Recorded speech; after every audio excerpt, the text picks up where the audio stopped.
Chers amis catéchumènes, je viens vers vous aujourd'hui de manière toute particulière parce que ce soir, en ce samedi saint, à la charnière avec le dimanche de la résurrection, vous auriez dû recevoir normalement les sacrements d'initiation chrétienne, être baptisé, être confirmé dans l'action de l'Esprit Saint et communié pour la première fois. Hélas, à cause de ce fichu virus et du confinement qu'il impose, cela n'est pas possible. Et j'imagine bien, certainement, votre tristesse, quelque part, de devoir différer cette réception des sacrements. Voilà, nous envisageons probablement de célébrer tout cela à la Pentecôte, dans la grande nuit de la Pentecôte, à la vigile de Pentecôte, si le déconfinement s'organise à ce moment-là. Mais évidemment, c'est trop tôt pour s'engager à quoi que ce soit. Ce temps qui est donc le vôtre, mais aussi le nôtre, eh bien c'est un temps d'attente. Un temps d'attente, cela peut nous sembler vain, frustrant, mais l'attente dans l'Écriture sainte est aussi quelque chose qui est beau, qui est grand, qui permet de faire grandir aussi le désir. Et le désir est une bonne chose quand il est orienté vers Dieu. Le temps, vous le savez, c'est le premier cadeau de la création. Ce soir, à la vigile pascale, alors évidemment, la vigile, nous la célébrerons, nous les prêtres, sans le concours de l'Assemblée des chrétiens.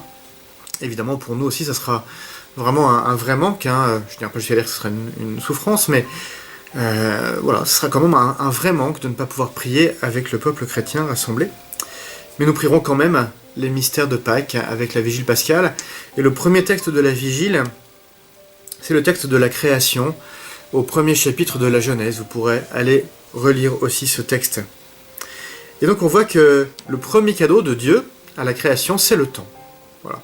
Le premier mot de la création, de récit de création, c'est « au commencement », ou plutôt « en un commencement ». Voilà. En un commencement. Ben voilà, s'il y a un commencement, c'est-à-dire qu'il y a une suite. Et donc Dieu nous fait le cadeau du temps. Et puis après, d'ailleurs, pour organiser le temps, il va créer des luminaires, ce qu'on appelle le rythme nictéméral. Il va créer l'alternance des jours et des nuits. Il va créer les astres dans le ciel pour éclairer tout cela. Oui, le temps est le premier cadeau que Dieu fait à l'humanité, parce que c'est aussi ce temps, cette réalité qui permet à l'homme, à l'humain, de devenir ce qu'il est. Le temps, c'est une réalité qui permet la liberté. Et la liberté nous permet de nous engager. Et l'engagement permet d'aimer. Je suis capable d'aimer grâce au temps. Parce que je suis capable de m'engager grâce au temps. Parce que je suis responsable grâce au temps. S'il n'y avait pas de temps, un temps qui inexorablement s'écoule, sans que je puisse revenir en arrière, sans que je puisse aller en avant. S'il n'y avait pas ce temps, eh bien, je ne pourrais pas être responsable. Parce que toutes mes actions n'auraient aucun sens. Si je peux revenir demain sur ce que j'ai fait aujourd'hui, ben finalement je peux tuer, je peux voler, je peux faire toutes sortes de méchancetés, de vilainie. Je peux trahir aujourd'hui, et puis demain on remet tout à zéro, ça n'a pas de sens. Non, aujourd'hui, parce qu'il y a le temps, je deviens responsable. Et parce que je deviens responsable, je deviens capable de m'engager. Avec toute la liberté que Dieu me donne, je suis capable d'orienter mon libre arbitre vers le bien. Voilà, le temps est cette réalité qui me permet donc d'aimer, de m'engager. Je peux aujourd'hui poser un acte d'amour, et cet amour, eh bien, il aura du coup une valeur d'éternité.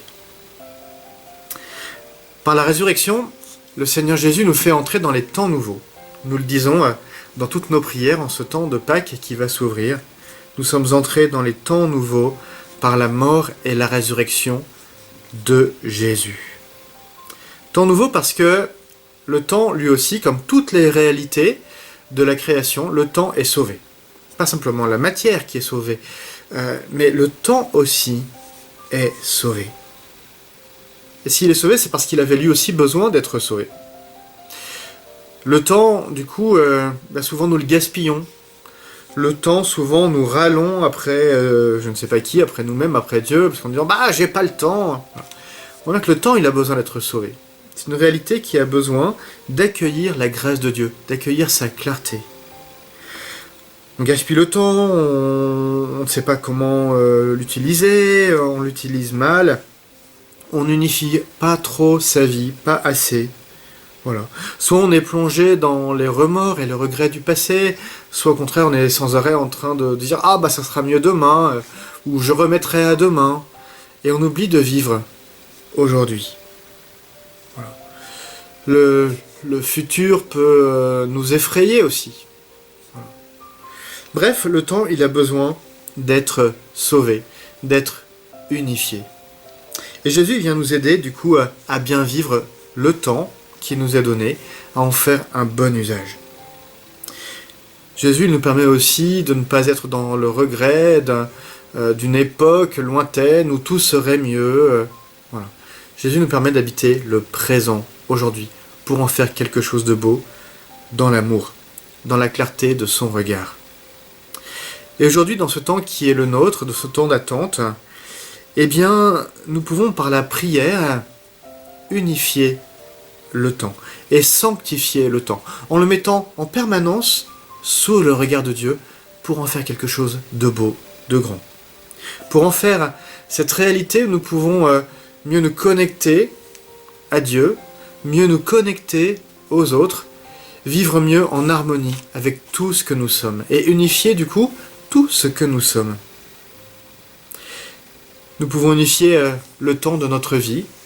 Je vous invite dans ce temps d'attente à refaire une relecture de votre histoire sainte pour vous rendre compte à quel point Dieu a toujours été présent là. Même si vous ne vous en rendiez pas compte, il a été là, il sera là, il est là aujourd'hui. Nous sommes invités à vraiment unifier le temps en Dieu.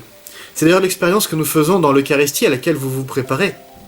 Nous faisons mémoire des événements du passé en ayant bien conscience qu'ils ne sont pas dans le passé. Quand Dieu sauve, quand Dieu aime, ce n'est jamais un événement pour un moment. C'est un événement qui éclaire tout l'espace et tout le temps. À chaque Eucharistie, nous faisons mémoire de ce que Dieu a fait. Il nous a sauvés il y a 2000 ans. C'est ce que Jésus a fait en instituant l'Eucharistie. Il faisait mémoire à ce moment-là de la sortie d'Égypte. Il s'intégrait dans ce grand mystère de Pâques, de la Pâque juive, dans le mémorial de la sortie d'Égypte. Et Jésus nous dit, ben voilà.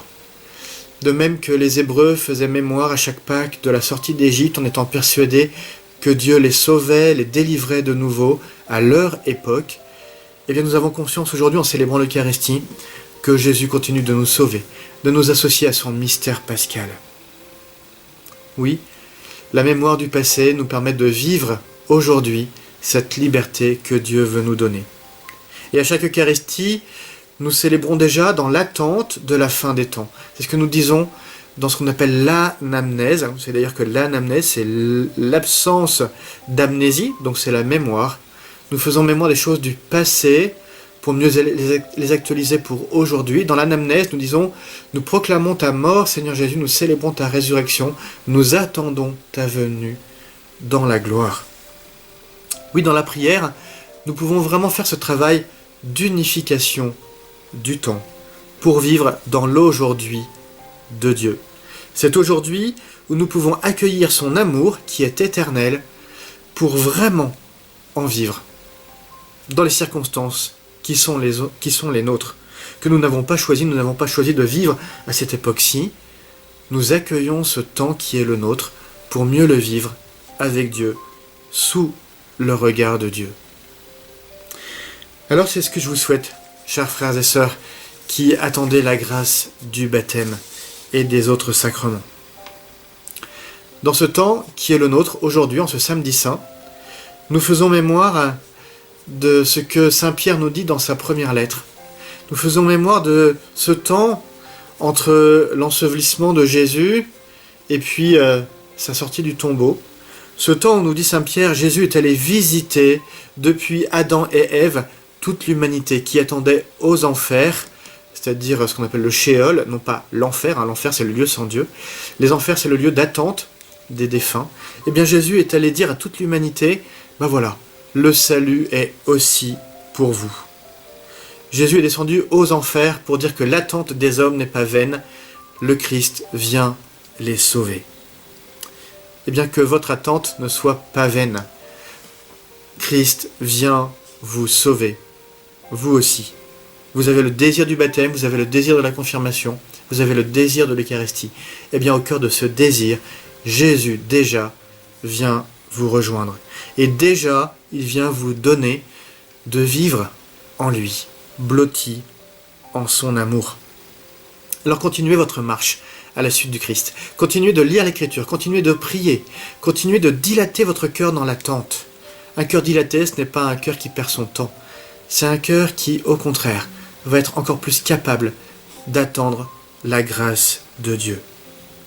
Continuez de réfléchir à tout ce chemin passé, continuez de réfléchir à ce que vous allez faire de cette grâce, parce que le baptême, ce n'est pas la fin du parcours, il ouvre tout un temps de grâce avec le Seigneur. Réfléchissez donc à ce que vous allez en faire de cette grâce. Ce n'est pas le baptême est fait, hop, je passe à autre chose. Comment allez-vous vivre dans cette grâce, de cette grâce, comme une grâce fondatrice d'un projet avec Dieu, d'une construction d'une relation avec Dieu et avec les autres. Oui, la grande retraite de votre préparation au baptême se poursuit. Eh bien, profitez-en pour vivre encore plus intensément ce désir, ce cœur à cœur avec Dieu. Et sachez en tout cas que toute la communauté chrétienne prie pour vous. Elle s'unit à vous, à chaque instant, pour vous aider, vous porter. Bon chemin, dans l'attente.